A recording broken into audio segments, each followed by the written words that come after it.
महाराष्ट्र से इतना सपोर्ट नहीं मिल रहा था, कांग्रेस पूरी ताकत लगा रही थी बाबा साहब को हटाने के लिए।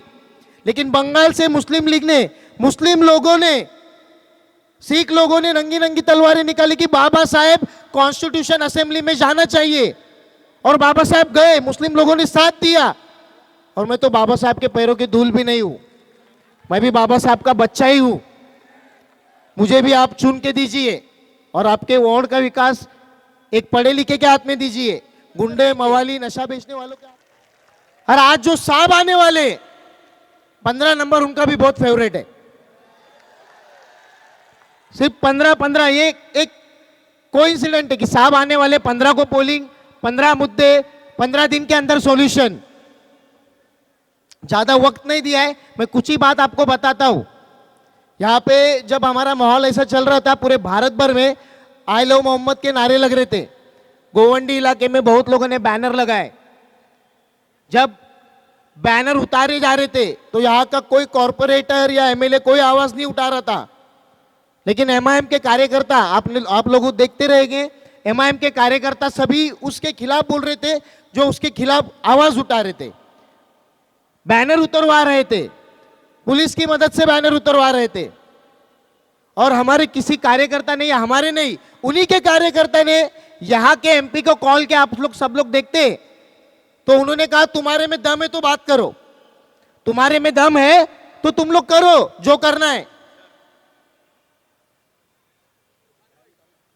हमारे में दम है तो दिखाओ 15 तारीख को पोलिंग में हमारे में क्या दम है, एमआईएम को जिता कर दिखाओ।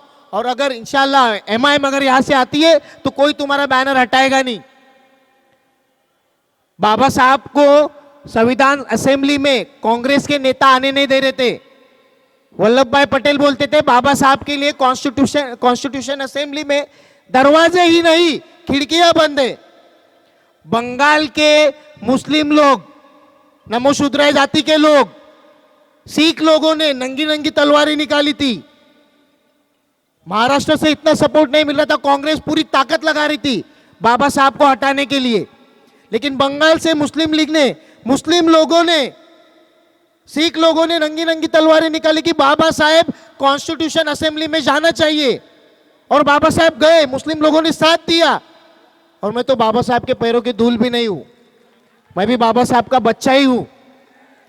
मुझे भी आप चुन के दीजिए और आपके वार्ड का विकास एक पढ़े लिखे के हाथ में दीजिए। गुंडे मवाली नशा बेचने वालों के हाथ में दोगे तो बच्चे भी वैसे ही मिलेंगे। तो ये सब चीजें याद रखिए। और हम लोग डेवलपमेंट के ऊपर, मतलब सभी लोग बात करते, नशे के ऊपर सभी लोग बात करते। इलेक्शन नहीं था तो भी एआईएमआईएम की पूरी टीम नशे के खिलाफ थी। सिर्फ चुनावी मुद्दे लेके या चुनावी वक्त पे हम लोग नहीं आए। आप लोग सभी इन मुद्दों का याद रखो और एक बार सभी लोग नारा लगाओ, क्योंकि वक्त कम दिया गया है।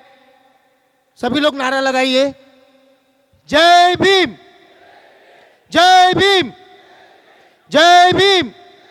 आने वाली 15 तारीख को याद रखिए।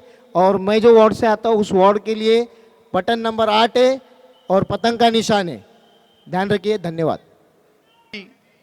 145 कैंडिडेट, जो आप सबको पता है कि वो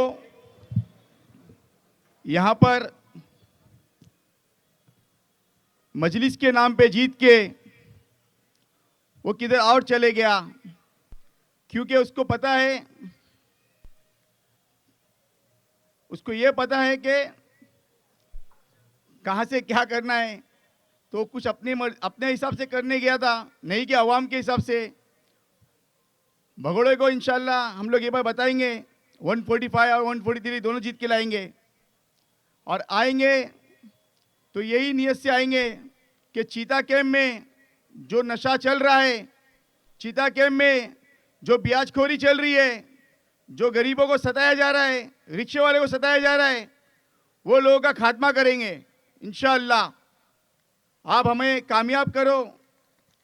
उसके बाद में देखिए आप कि हम दोनों मिलके किस तरीके से काम करते हैं, क्योंकि हमको गटर और नाले में नहीं उलझना है। कई साल तक हम लोगों को सिर्फ गटर और नाले में उलझाया गया है। इसके हटके भी हमको काम करना है।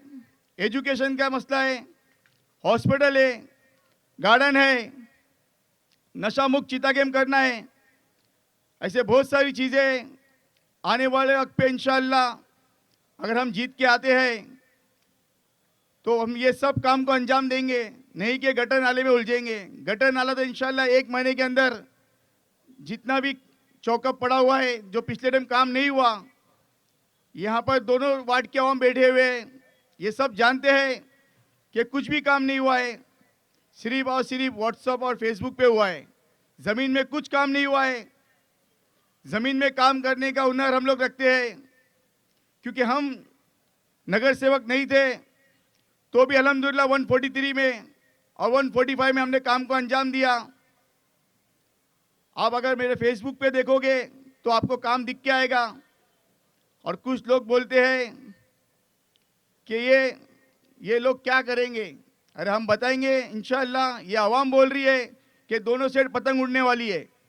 जो वोट काटने के लिए खड़े हैं आप उससे सावधान रहिए, क्योंकि कुछ लोग कई साल पहले चीता गेम छोड़ चुके हैं जो अभी आए हैं। और एक तो भाई एमएलए लड़े बाद में गायब भी हो गया था, अभी किसी और को लाए खड़ा किया वोट काटने के लिए। अभी किसी का गठबंधन है तो उस गठबंधन के हिसाब से लड़ना चाहिए, क्या अकेले लड़ना चाहिए? पूरे जगह गठबंधन है, लेकिन इस चीता गेम में गठबंधन नहीं है। आप समझदार है, समझिए क्यों नहीं है। इसकी वजह है अपना वोट काटना है और किसी और को जिताना है। आप लोग ऐसे लोग से होशियार रहिए और 15 तारीख के दिन आप लोग फजर पढ़ के इंशाअल्लाह वोट डालने के लिए जाइए। 145 से हमारी भाभी खैरुन्निसा जी को जिताइए। बटन नंबर 7 है। 143 से मेरी वाइफ शबाना काजी को जिताइए। बटन नंबर 7 है। 4 और 7 बस यही दबना चाहिए और यही चलना चाहिए। इंशाअल्लाह ये शुरुआत है, आगे बहुत कुछ करना है। लोगों की गलतफहमी दूर करना है, क्योंकि कहीं से कोई आता है यहाँ पर वोट मांग के एमएलए बन जाता है, एमपी बन जाता है, लेकिन चिताइम का विकास कोई नहीं करता है। सिर्फ छोटे मोटे चीज़ में ही हमें खुश किया जाता है। कई साल हो गए यहाँ पर, 2009 से लेके 2025 तक आप देखिए चिताइम का क्या विकास हुआ। कुछ भी नहीं। यहाँ डेवलपमेंट के नाम पे कुछ भी नहीं हुआ। क्या हमको यहाँ पर गार्डन मिला? नहीं। गार्डन मिलता तो आज हमारी माँ बहन लोग को शुगर और ब्लड प्रेशर नहीं होता, क्योंकि वो लोग टहलते, जाके बैठते, खेलते बच्चे लोग के साथ में, तो सेहत तंदुरुस्ती रहते। आज चीता में कितने लोगों के ऊपर शुगर की बीमारी, कितने लोग को ब्लड प्रेशर है। उसकी वजह क्या है? क्योंकि हमारे पास गार्डन नहीं है। प्लेग्राउंड तो है माशाल्लाह, ये भी एक प्लेग्राउंड अच्छा है, बचा हुआ है ना, ये भी नहीं रहता।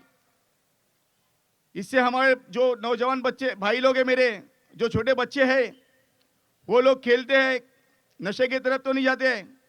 इंशाअल्लाह हम लोग जीतने के बाद में पहला नशे को गायब करेंगे, और जो बच्चे लोग नशा छोड़ना चाहते रहेंगे हम उनसे मिल के उनके लिए कुछ सुविधा करेंगे कि रिहाब सेंटर भेजे ऐसे, और उन लोग को इंशाअल्लाह सुधारने का काम करेंगे। मैं अपनी बात यहीं ख़त्म करता हूँ। अस्सलाम वालेकुम।